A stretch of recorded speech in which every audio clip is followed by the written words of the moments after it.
Hello students, welcome back to my YouTube channel Educational Television. We were doing some basic concepts of chemistry.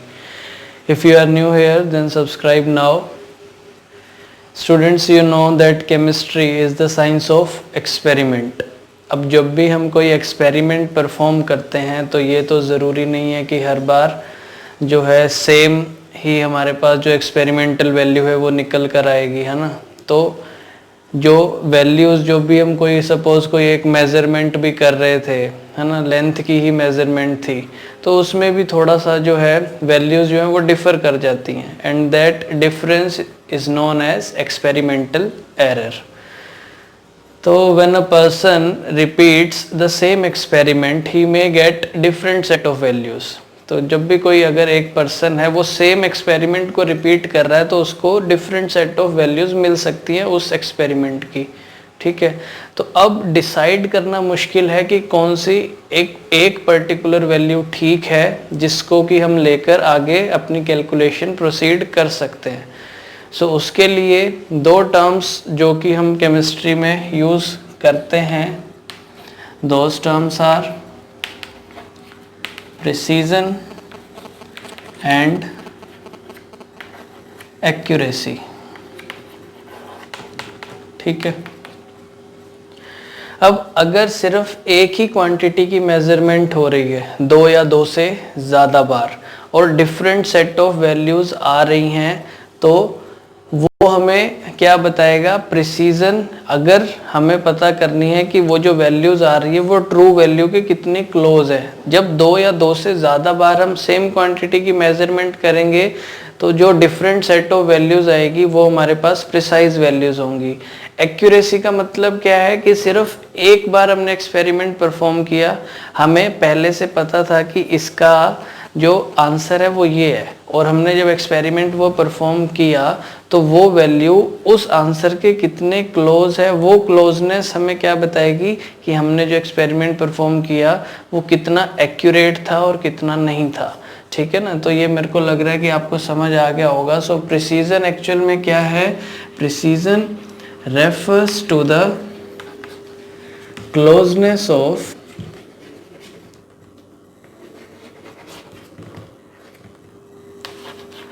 set of values obtained from two or more measurements of same quantity.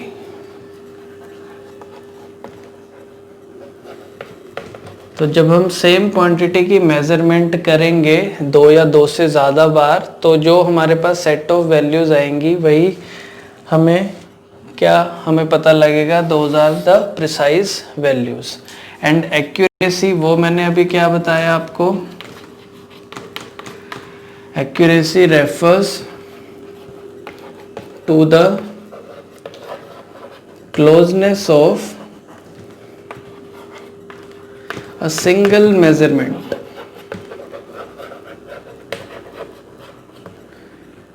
अब single measurement की closeness किससे, single measurement to the true value. ठीक है ना. अब अगर मैं बात करूं कि सपोज किसी एक सॉल्ट का वेट इतना था, ठीक है, this is the true value 2.00 ग्राम. अब किसी एक स्टूडेंट ने वो जाके वे किया और उसका सपोज आया 1.93, और दूसरी बार जब उसने सेम किया तो सपोज उसका आ गया 1.95 ग्राम्स. ठीक है. अब आप देख सकते हो कि ये जो वैल्यूज़ हैं ये प्रिसाइज वैल्यूज़ तो हैं, तो ये देखो डिफरेंस कितना कम आ रहा है, 0.02 का डिफरेंस है, बट ये वैल्यूज़ एक्यूरेट नहीं हैं.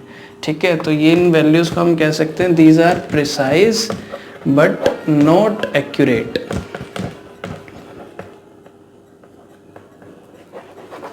और इसको मैं लिख देता हूँ कि ये हमारे पास है ट्रू वैल्यू. अब सपोज ये फर्स्ट स्टूडेंट का था, सेकंड स्टूडेंट ने क्या किया, उसने मेज़र किया एक बार 1.93 grams and second let's say 2.05 grams.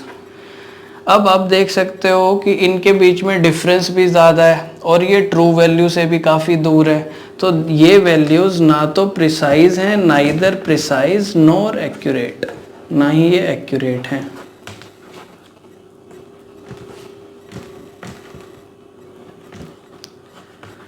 अब सपोज थर्ड स्टूडेंट, उसने क्या किया, उसकी values I 1.99 grams and 2.01 grams. अब ये प्रिसाइज भी हैं और ये ट्रू वैल्यू के काफ़ी क्लोज भी हैं, तो ये प्रिसाइज एंड एक्यूरेट, ये बोथ है। तो अब आपको पता लग गया होगा कि हमारे पास प्रिसीजन और एक्यूरेसी का यूज़ क्या है। तो किसी भी एक्सपेरिमेंटल वैल्यू की प्रिसाइजनेस पता करने के लिए और उसकी एक्यूरेसी पता करने के लिए हम इन दो टर्म्स का यूज़ करेंगे। So note it down students. So now I am rubbing this.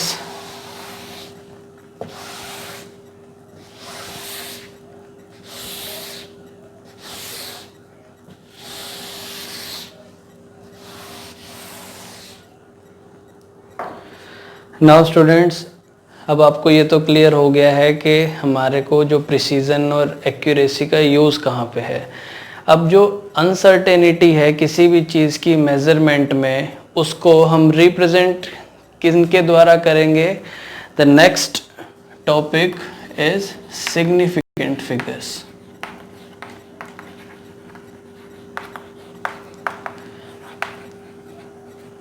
अब सिग्निफिकेंट फिगर्स का यूज़ क्या है कि जो भी अनसर्टेनिटी है किसी भी टर्म की मेज़रमेंट में, चाहे वो लेंथ है, वेट है, वॉल्यूम है, उस चीज़ की मेज़रमेंट में अनसर्टेनिटी को हम लोग इसके द्वारा क्या करने वाले हैं, रिप्रेजेंट करने वाले हैं। ठीक है, सिग्निफिकेंट फिगर्स के द्वारा। अब सिग्निफिकेंट फिगर्स है क्या, total number of digits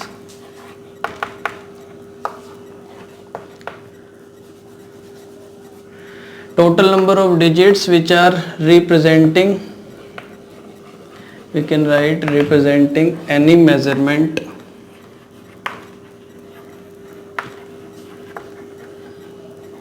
of a quantity। ठीक है, तो किसी भी क्वांटिटी की मेजरमेंट हमारे पास, हमने उसको डिजिट्स में किया हुआ है मेजर, तो वो टोटल नंबर ऑफ डिजिट्स वही एक्चुअल में क्या है, सिग्निफिकेंट फिगर्स हैं।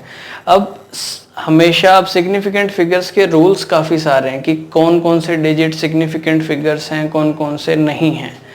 एक तो आपने ये याद रखना है, रूल्स हम इसमें लिख लेते हैं कि रूल्स हैं कौन कौन से सिग्निफिकेंट फिगर्स को याद रखने के। सबसे पहला rule, all non zero digits are significant. ठीक है,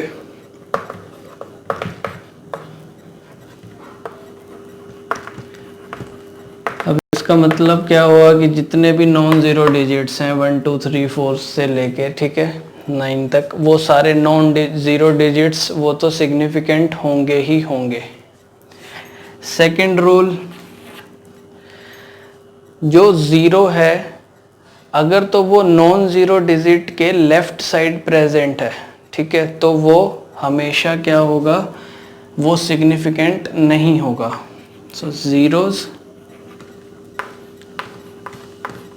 present left to the non-zero digit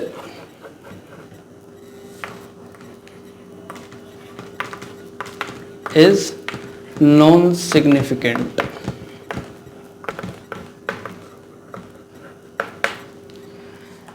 और इसका अगर वाइस वर्सा हो तो ज़ीरो कहाँ पे प्रेजेंट हो, right to the non zero digit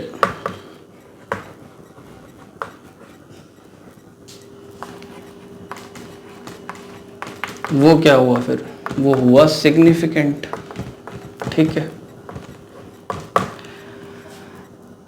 fourth rule, zero present between two non-zero digits.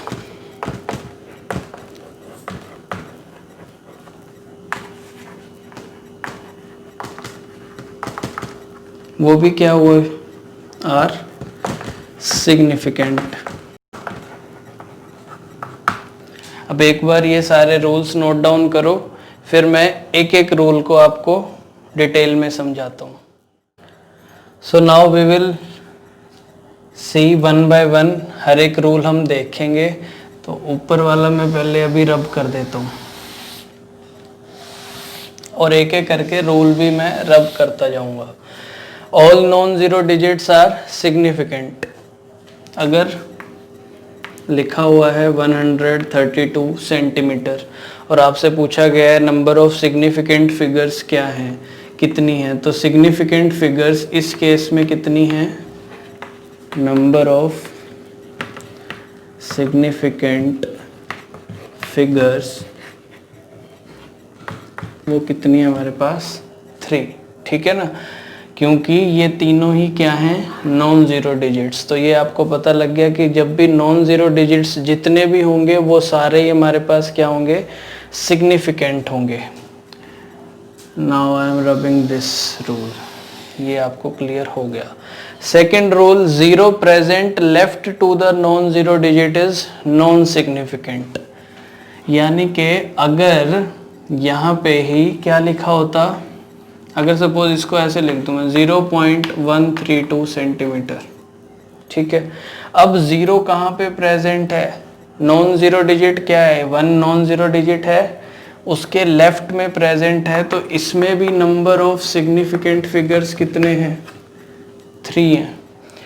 और एक केस में दिखाता हूँ, अगर मैं लिख दूं 0.013, ठीक है, इसमें भी नॉन जीरो डिजिट के लेफ्ट वाले जीरोज आपने कभी भी कैलकुलेट करने ही नहीं है, तो इसमें नंबर ऑफ सिग्निफिकेंट फिगर्स कितने हुए, वो सिर्फ 2 ही रह गए नॉन जीरो वाले।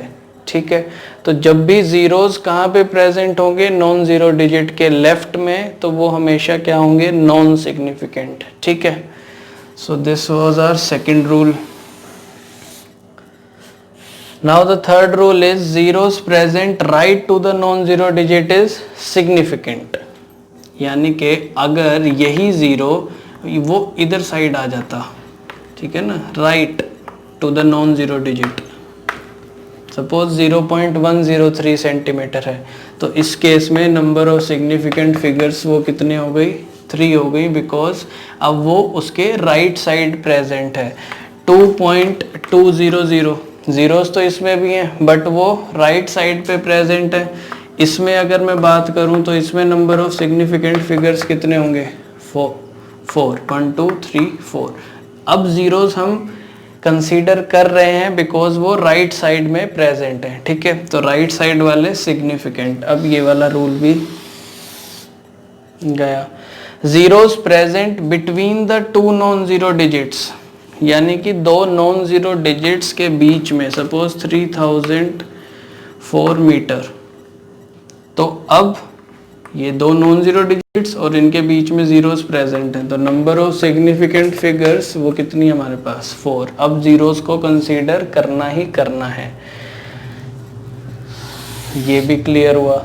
Now the fifth rule is कि अगर हम कोई नंबर ऑफ ऑब्जेक्ट्स को काउंट कर रहे हैं, ठीक है, नंबर ऑफ ऑब्जेक्ट्स अगर मैं कह दूं, सपोज नंबर ऑफ मैंगोज, वो मैंने लिख दिया, वो 2 है, तो इस केस में जब भी हम किसी भी चीज़ को काउंट करेंगे ना, तो नंबर जो सिग्निफिकेंट फिगर्स हैं वो कैसी हो जाएंगी, इनफाइनाइट हो जाएंगी। तो कोई भी ऑब्जेक्ट का अगर हमें नंबर गिवन होगा कि इतने नंबर ऑफ ऑब्जेक्ट हैं, तो उस केस में सिग्निफिकेंट फिगर वो हो जाएंगी क्या, इनफाइनाइट।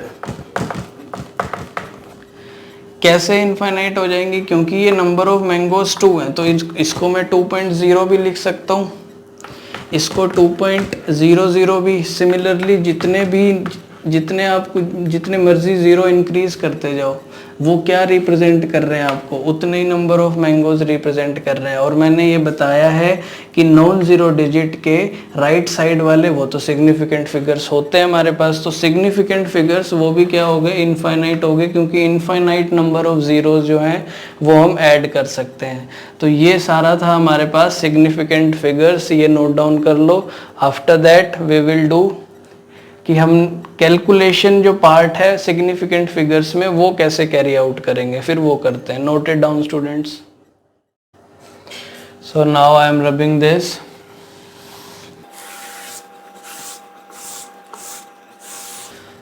अब आपको सिग्निफिकेंट फिगर्स वाला कंसेप्ट तो क्लियर हो गया होगा।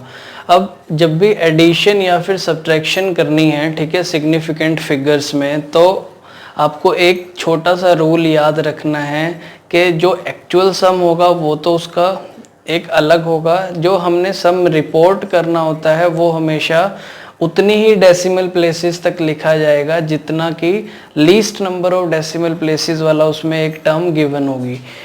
अब इस चीज़ को समझ लो कि सपोज हमें 3 जो टर्म्स थी वो दी हुई हैं, ठीक है, 13.475 लेट्स से 9.23 एंड 4.2। अब इनका एक्चुअल सम क्या आना चाहिए?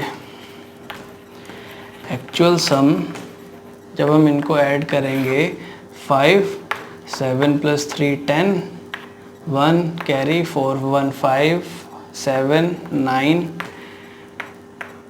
9 3 12 16 1 कैरी 2। सो एक्चुअल सम इनका है 26.905। और अगर आपको बोला जाए कि इनका सम रिपोर्ट करना है, so reported sum will be equal to 26.9 because the least number of decimal places is only, decimal के बाद एक ही डिजिट प्रेजेंट है। तो रिपोर्टेड सम हमेशा सिर्फ वहीं तक लिखना है जहाँ पे जो कि least number of decimal place आपको गिवन होगी। अब ये चीज़ इक्वल कब आएगी, एक्चुअल सम और रिपोर्टेड सम? जब डेसिमल प्लेसेस तीनों ही टर्म्स में इक्वल होंगी, है ना। अगर सपोज 2.122 5.401 7.304 415 728, सो इस केस में क्या है, रिपोर्टेड सम वो भी यही है, एक्चुअल सम वो भी यही है, because least number of decimal places वो भी क्या है, 3 है, ठीक है। तो ये कैलकुलेशन वाला पार्ट आपने याद रखना है। और आप सिग्निफिकेंट फिगर्स को समझ सकते हो। अगर सपोज मैं कहूँ कि 16,200 ग्राम्स है, इसको हम सिग्निफिकेंट फिगर्स में क्या कर सकते हैं, शो कर सकते हैं। अगर मैं इसको लिख दूँ क्या, 16.20 मल्टीप्लाई 10⁻⁴, ठीक है। इनफैक्ट 16.20 इंटू 10⁻⁴, सपोज मैंने लिख दिया, इतना ही लिख देता हूँ, ये 16.2 इंटू 10⁻3, ठीक है। अब ये भी एक्चुअल में क्या शो कर रहा है, वो यही शो कर रहा है, क्योंकि अगर मैं यहाँ से डेसिमल रिमूव करूँगा तो 162/10 इंटू 10⁻3 का मतलब क्या है, 1000, है ना। 10 को 3 बार मल्टीप्लाई किया तो 0 से 0 कैंसिल आउट होएगा और 100 के साथ मल्टीप्लाई होगा, तो फिर ये यही बन जाएगा हमारे पास 16,200 ग्राम्स। अब इस केस में नंबर ऑफ सिग्निफिकेंट फिगर्स अगर आपसे पूछा जाए, तो इस केस में नंबर ऑफ सिग्निफिकेंट फिगर्स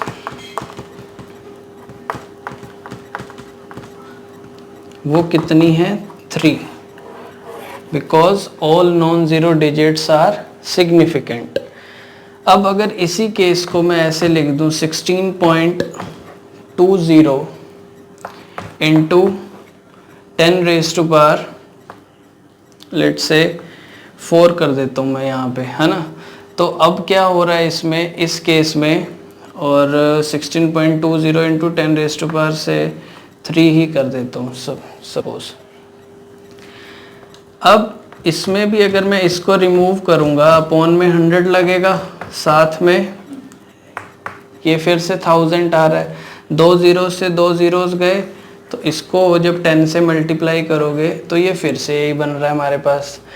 इस केस में नंबर ऑफ सिग्निफिकेंट फिगर्स क्या हो गई, वो कितनी हो गई इस बार, 4, because the zeros present right to the non zero digits are also significant. तो एक ही मेजरमेंट को आप देख सकते हो कि उसमें नंबर ऑफ सिग्निफिकेंट फिगर्स वो क्या है, अलग अलग भी आ सकती हैं। तो ये वाली चीज़ भी आपने ध्यान में रखनी है, ठीक है। तो मेरे को लगता है कि इतना समझ आ गया होगा। And this is all for today students. If you find this video useful, so like this video, share this video with your friends, subscribe this YouTube channel for more upcoming video lectures, and इसी chapter के जो बाकी के parts हैं वो भी आप description box में उसका भी लिंक आपको मिल जाएगा, वो भी आप देख सकते हो। So thank you for watching.